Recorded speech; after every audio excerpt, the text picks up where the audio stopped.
Darasin hacking a harshen Hausa wani darasi ne wanda zai ke kawo muku bidiyoyi da yacce ake hacking a cikin harshen Hausa. Assalamu alaikum warahmatullahi ta'ala wa barakatuh.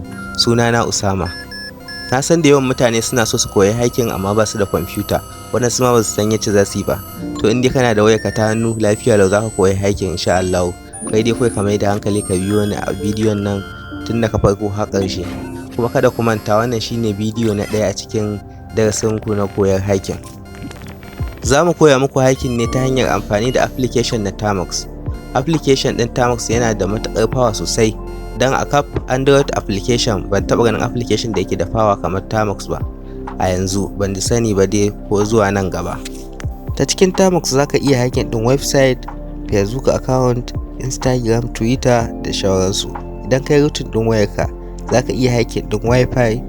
Ba abin da ba ka iya yi ba ta cikin Termux. Abu ɗaya ne ba ka iya raunin ɗinsa ba, raunin ɗin GUI, ma'ana graphical user interface.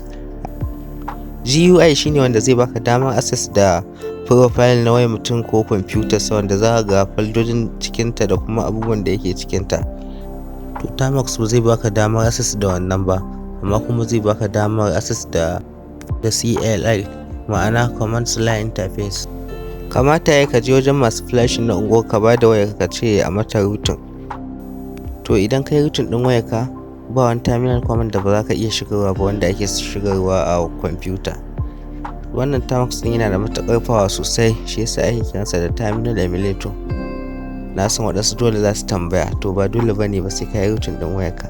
Ko baka yi routing din wayar ka ba lafiya lau da akwai abubuwan da aka iya hacking a ciki kala-kala daban-daban masu yawa. To a nan muka ƙara darasinmu na farko, mu haɗu da ku a darasi na biyu inda za mu nuna muku inda za ku bi ku yi downloading na Termux da kuma command ɗin da ya kamata ku fara bashi. To Allah ya taimaka.